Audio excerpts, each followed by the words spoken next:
はい、じゃあ、始めたいと思います。Hey. Hi everyone, I'm Mako Fukata from Cinemadailyus US. Today I'm with Shiori Ito, the journalist, filmmaker, and the director of Box Diaries, which is about to make its US theatrical premiere at New York. Shiori, thank you again for taking time to speak with me today. Thank you for having me. So I want to start with the film has traveled to America, Australia, Switzerland this year and has been picked up by MTV Documentary Film and is about to make its theatrical review for the public audience in the US. It's been quite a journey for you and the film this year. How do you feel about the achievement it made so far? It's our dream come true. I still remember that time, the day we premiere at Sundance. It really felt like, finally this film is traveling off my shoulder and it's no longer just my story.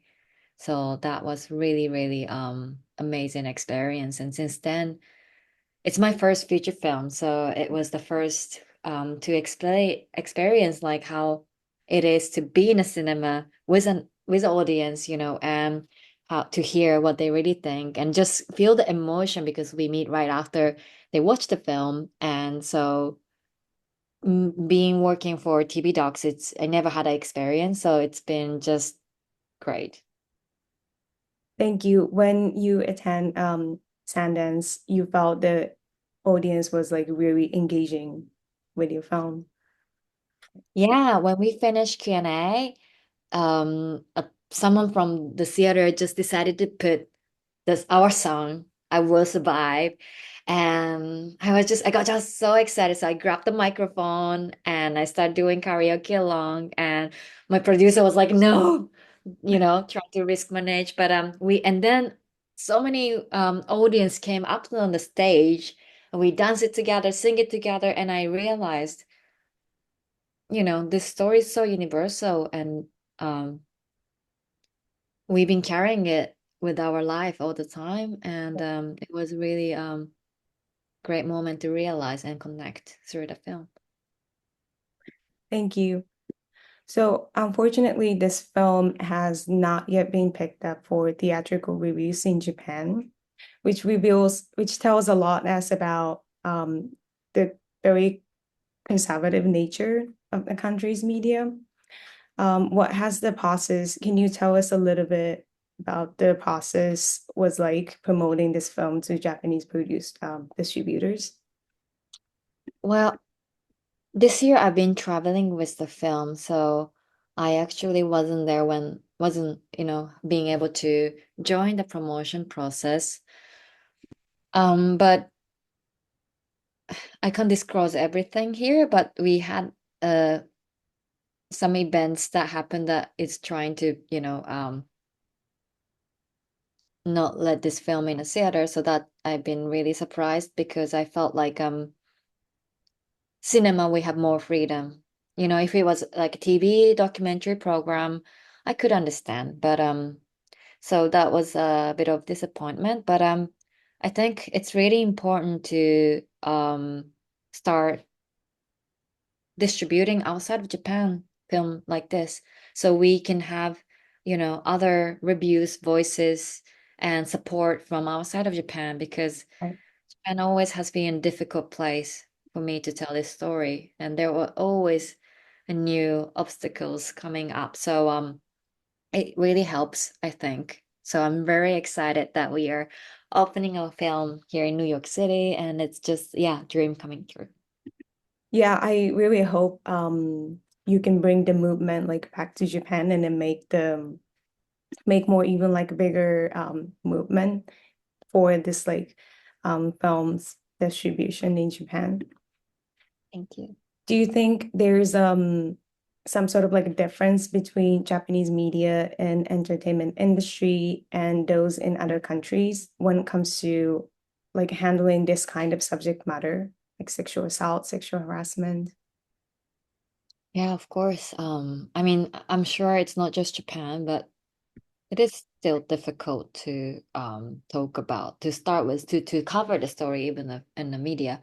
But I feel like compared to when I went public, it was before Me Too movement happened in 2017 May, Mm, changed, I think, because we've witnessed so many stories that was coming out from around the world. We start understanding it's happening in our everyday life. It's not like just happening in a film or news. So I think it really was great awakening for Japanese media. So that's mm. great. But to be able to really um let people share or seek for help, I think the legal system has to change and update. So I Mhm. really hope this film would be the tool to expand or even create the communication around that, discussion around it. Yes, absolutely.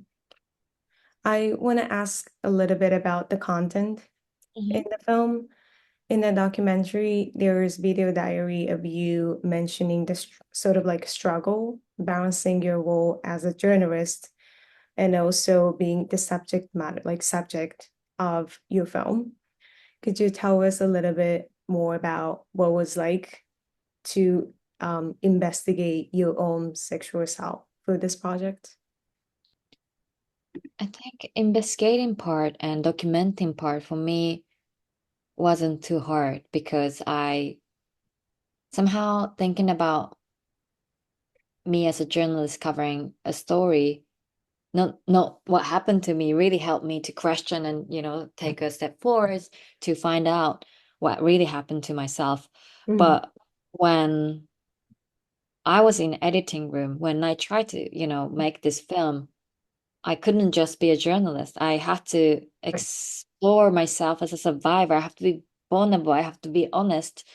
And but then at the same time, I have to have distance so that I can edit the film, create the film. So it was challenging in many ways with trauma as well. But what's important for me was that to tell this story with my own voice was really important because I also want to let other survivors and other people know that you can do this by yourself and tell your own story. And it's so powerful when you know that you have a power to do so. Um, so even it was hard,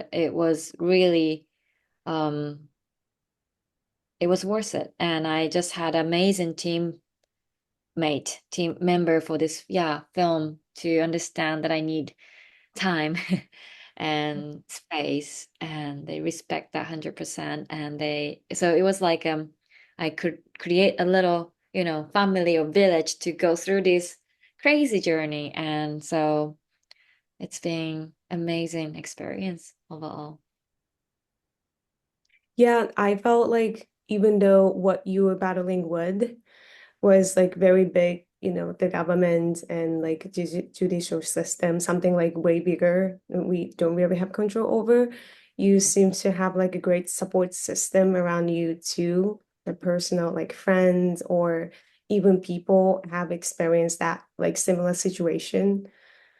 You have kind of like great support team around you that support you through this journey. And that Mhm. was very heartwarming to see for me. Yeah. So you first wrote your memoir, Black Box, in 2017, which I'm sure is the big entity for this one too. Yeah. But telling the story through book and film is very different. Even though both of them are documentation of your first-hand experience, I'm curious if there is any aspect in filmmaking that you found harder or like maybe easier than writing the book.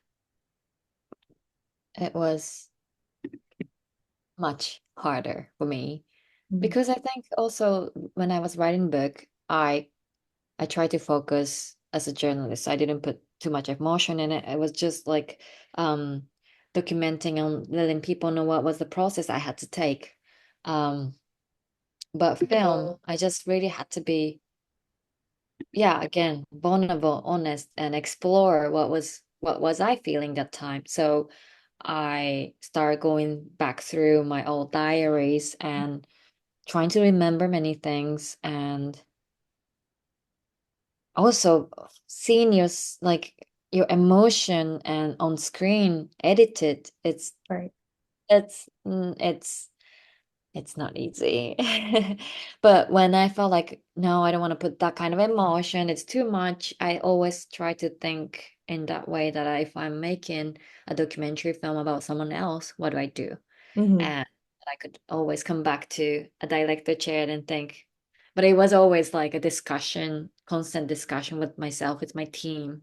Hmm. Uh, yeah, nonstop until we finished the film. Right.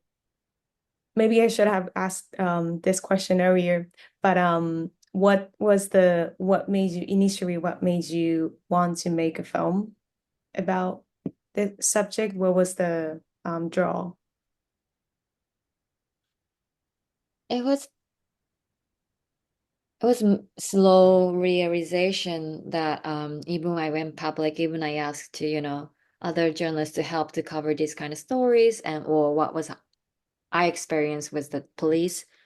Um, it was really slow, and it was still, I felt like it's still quite taboo to cover or talk about sexual violence. And I just felt like this is very important for me to keep covering. And if no one is covering, I I can do it, I thought. And also I just felt like there were so many films that dealt with sexual violence and trauma, but often these stories are told by a third person.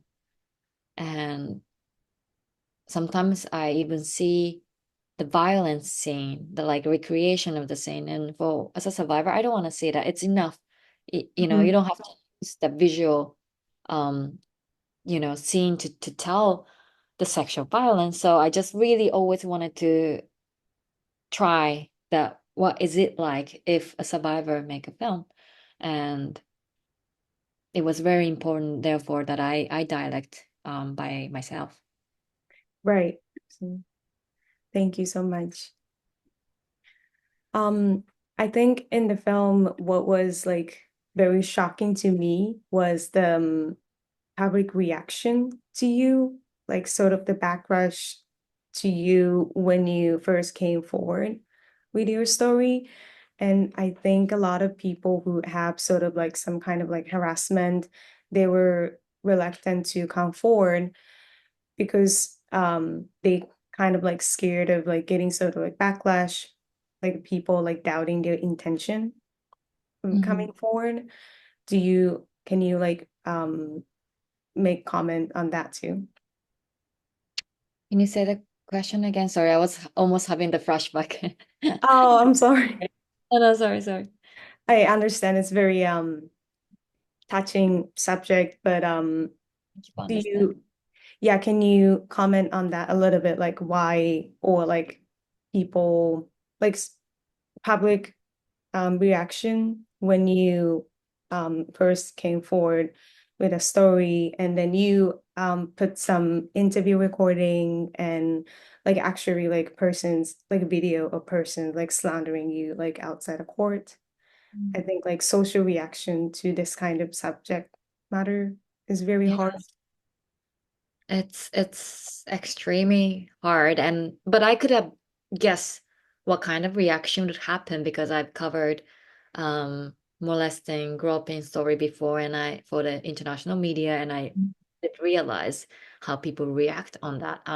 So just imagining what if that was my own story with my face and name, what's gonna happen? So Mm, I could imagine, but just experiencing it as in daily life, feeling right. threatened, it was, and also, yeah, it just became so hard for me to live on my apartments. I was start living with my at my best friend's house. I couldn't work. So more than I expected, of course, it was harder. Um, um, but and it was really hard to just like keep my emotion and mentally going, but I really helped once I got support from outside of Japan. Finally, I gotta receive support from my now my producer. Then she was just a Swedish woman living in London who Hmm. had Japanese friend and just reached me out saying, just escape from Japan. Let's think how you can tell your own story or just be safe. Come here. Hmm. And that really helped me to just yeah realize that this story matter. And it also made me have a good distance and breathing space to look at what was where I was and what was going around me. Right. And in a way, so physically getting away from Japan helped me because all these trolls and threats were all often happened, written or called or said in Japanese. So when I was not in a Japanese speaking environment, I just felt physically, mentally safe. So that really gave me space to work. But now I think I start learning that more. It happened, of course, less on the street, more on online, who I can't even see the face or name. So I just have to. I can't ignore it. If I ignore, I feel like all these negative comments towards the sexual violence survivors always stay online, and that shouldn't be the way because I don't want anyone to discover when you want to ask for help. So I did some legal procedure towards it as well. But yeah, it never ends. So I just have to find a way to cope with it. In my daily life, I have amazing assistant who goes through my Hmm. mailbox. Yeah, so that I don't wake up and seeing all these crazy emails. I think your message is very encouraging, and also like how you took like physical space from where you were at, like your country is very encouraging to people that like who have the same struggle like right now, suffering from the experience. Yeah. So when you first published Black Box in 2017, it sparked the Me Too movement in Japan. And it's been 7 years and also like almost 10 years since that incident. But do you feel there has been any progress made in the judicial system or even social awareness on sexual assault and sexual harassment in Japan? Yes, in a way, I think more media are speaking about or covering more about the sexual violence stories and um legally speaking, um right after when I spoke to public in 2017, finally a 110-year-old rape law was updated. And it used to be only for women to report the rape cases, but since then, finally, male victim can claim the rape. So that was a baby step. And last year, age of consent was updated from 13 years old to 15. Yeah, it's just still a small step, but that was a quite a significant change. Yeah. But still, consent part isn't really written in the law, so that has to change because to prove the rape, still victim he or she has to prove how much they've been threatened or violated.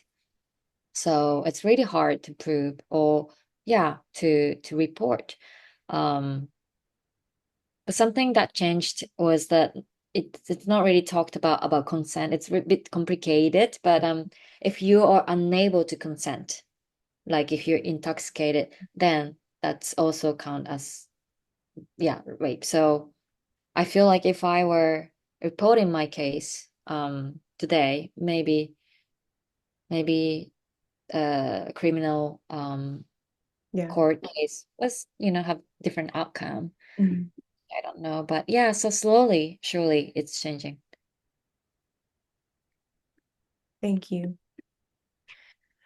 among many other things, what's the most important or prominent message that you wish to convey to audience in the US and other country, and hopefully in Japan soon?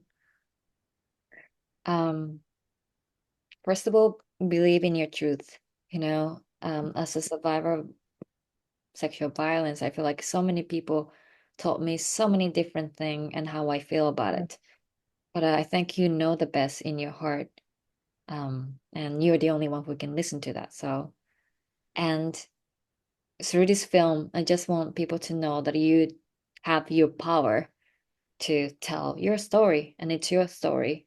No one can take that away. And that's what I experienced through making this film making process and distributing, sharing. So I'm just amazed that we reached here today and in New York City. It's amazing.